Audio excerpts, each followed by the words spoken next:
Olá, alunos e alunas.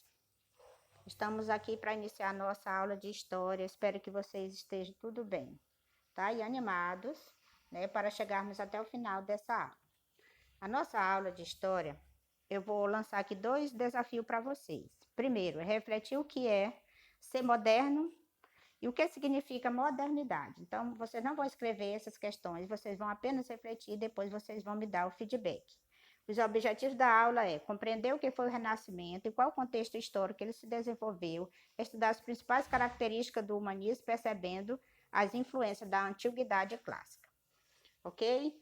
Então, neste capítulo, que nós vamos estudar sobre o Renascimento, nós vamos ver que é um movimento que teve início na Europa durante a passagem da Idade Média para a Idade Moderna, certo? Então, ainda não estamos exatamente na Idade Moderna, mas estamos em período de transição, tá?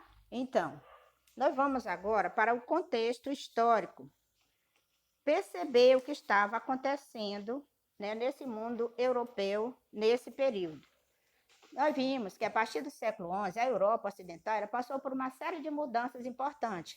Nós vamos aqui citar uma mudança que foi muito importante para o período, para esta época, que foi o aumento da produção de alimentos, tá? Com a produção de alimentos, nós vamos ver aqui que esse aumento de produção foi proporcionado, né? Por quê? Pelas áreas de cultivo, né? Aumentaram as áreas de cultivo. Aqui vocês podem perceber que tem dois tipos de moinho, um hidráulico e um a vento, e tem a charrua aqui, que é um trabalho mecanizado que passou a vigorar nesse momento, proporcionando esse aumento de produção. E o que aconteceu com esse aumento de produção? Nós vimos aqui que a população aumentou a partir desse aumento de produção, né? As famílias começaram a ter mais filhos, né? Tinha mais comida na mesa, começou a exceder esses produtos, as pessoas começaram a ver que na zona rural não tinha mais necessidade de ficar esse aglomerado de pessoas, eles já começaram a ir para as cidades, né? A busca de novas profissões, aí já tinha padeiros, já tinha os artesãos, então várias profissões foram surgindo naquele período e começou esse êxodo, né? Agora não mais o êxodo rural, né? As pessoas vindo para a zona rural em busca de proteção, mas as pessoas saindo para a cidade. Com isso, essa nova situação, com esse crescimento de população, possibilitou essas mudanças nesses métodos que vocês viram aqui através dessa imagem. E ao mesmo tempo, né, que estava ocorrendo esse aumento de produção, aí começou uma comercialização, né, do Oriente com o Ocidente, que nós estamos falando aqui exatamente do Ocidente, né? Então começou essa comercialização. Com essa comercialização, com as pessoas indo para a cidade, né, começou aqui a surgir as feiras, as grandes feiras, né, onde as pessoas vendiam e trocavam seus produtos. Os mercadores eles já circulavam, né, vendendo a sua mercadoria por várias partes, diferentes lugares, levando, trazendo mercadoria. E começou a surgir os banqueiros, né? Os banqueiros foram muito importantes para essa época, né? Porque as feiras vinham pessoas de vários lugares, né? Trazendo as suas mercadorias para essa comercialização. E começou a surgir moedas diferentes. Então, para melhorar essa situação, nessa negociação, essa troca de moedas, surgiu nesse cenário os banqueiros, que eles que faziam essa transação comercial. Bom, esses banqueiros, com essa comercialização, com essa troca de moeda, eles começaram a aumentar as suas riquezas. E os donos de navio, eles aumentavam a sua frota, a burguesia, que era formada pelos mercadores, eles enriqueceram bastante, adotando novos valores. Quais eram esses novos valores? Então, nós vamos citar alguns deles aqui, que é medir, calcular, pesar, experimentar. Então, tudo isso era para melhorar, né, para ter mais sucesso nas suas negociações. Então, os mesmos passaram a ser valorizados nessa sociedade dessa época. Por que eles passaram a ser valorizados, professora? Porque foi a classe rica da época, né, que tinha muito dinheiro, que movimentava esse dinheiro e que fazia essa economia crescer. Mas nós vamos ver que não é tudo maravilhas, né? Aqui no final do século XIII, esse desenvolvimento que nós vimos aqui, acabamos de ver, ele teve uma queda, né? Ou seja, ele desacelerou. Desacelerou por quê? Porque, para alguns estudiosos, essa situação, que foi chamada crise do século XIV, foi provocada por vários motivos que nós vamos destacar. Aqui dois importantes motivos dessa época. Primeiro, foi a Guerra dos 100 Anos. O que foi, professora, essa Guerra dos 100 Anos? Então, foram conflitos, né, vários conflitos durante esse grande período que foi conhecido como Guerra dos 100 Anos, mas que ultrapassou um pouco, né, e aconteceu entre duas potências. Então, você sabe que guerras, elas causam crises, né? Então, gerou-se uma crise muito grande, desacelerando a economia.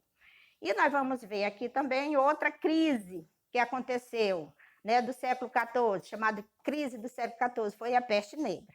Né? Vocês estudaram sobre a peste negra, já tem uma noção do que foi, como ocorreu. Então, boa parte da Europa ela foi dizimada. E aí, esse cenário que nós estamos passando agora, será se tem assim alguma semelhança?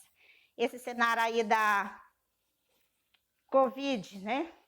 Então, nós vamos ver que, graças a Deus, nós não queremos que chegue ao ponto de uma grande população ser dizimada. Queremos que ela fique bem longe de nós, bem longe da nossa casa. Vamos nos cuidar, nos resguardar para que essa doença não chegue até nós. Tá? Então, vocês entenderam até aí? Estão compreendendo o que estava acontecendo na Europa naquele período? Tá. Então, nem tudo foi coisas ruins, também aconteceram coisas boas nessa época. E o que aconteceu de bom aqui? Nós vamos ver que na Itália, exatamente no norte, né, no norte da Itália e um pouco também no centro da Itália, era uma região que estava numa situação diferente do restante da Europa. Então, nessas regiões, o feudalismo ele não exerceu uma forte influência. Acho que você lembra um pouco que foi o feudalismo, não é isso?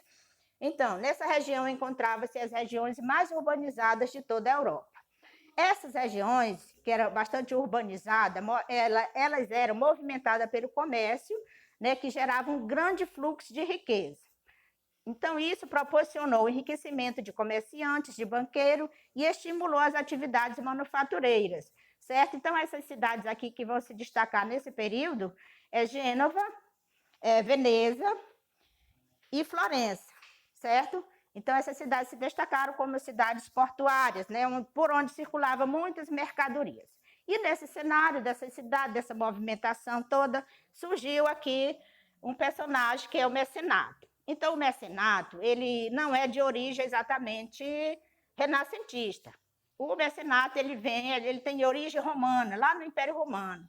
E ele acompanha até hoje na nossa humanidade, porque até hoje existe aqueles que gostam das artes, que valorizam as artes, que compram as artes e que patrocinam as artes. Então, isso foi muito importante, né? Esse recurso financeiro, né, dos mecenas foi muito importante utilizado na antiguidade e na época do Renascimento cultural.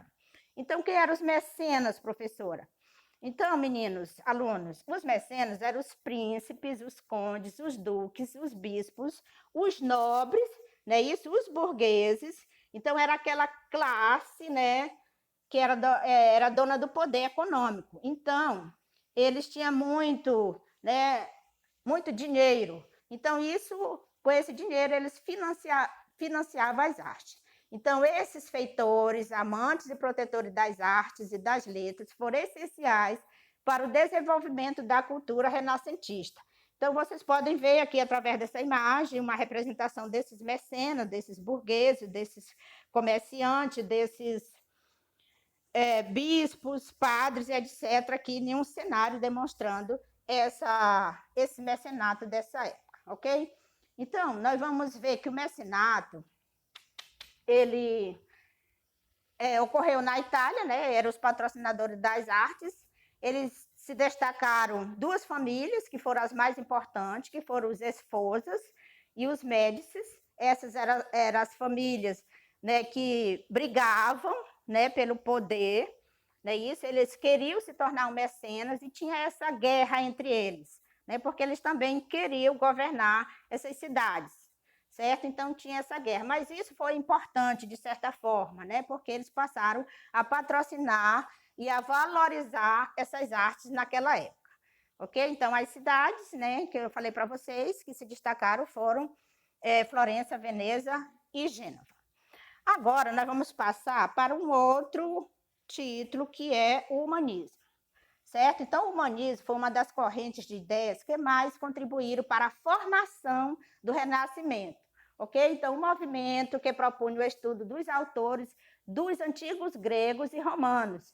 Então, eles buscaram, eles resgataram esses valores, né, dessa antiguidade clássica. Então, os humanistas, eles traduziram, divulgavam textos, né, dos antigos, com base neles, eles aprofundavam o conhecimento das línguas, da literatura, da filosofia, da história e da matemática. Então, alguns dos principais valores da antiguidade clássica, eles foram retomados, né, com exaltação por esses humanistas, né?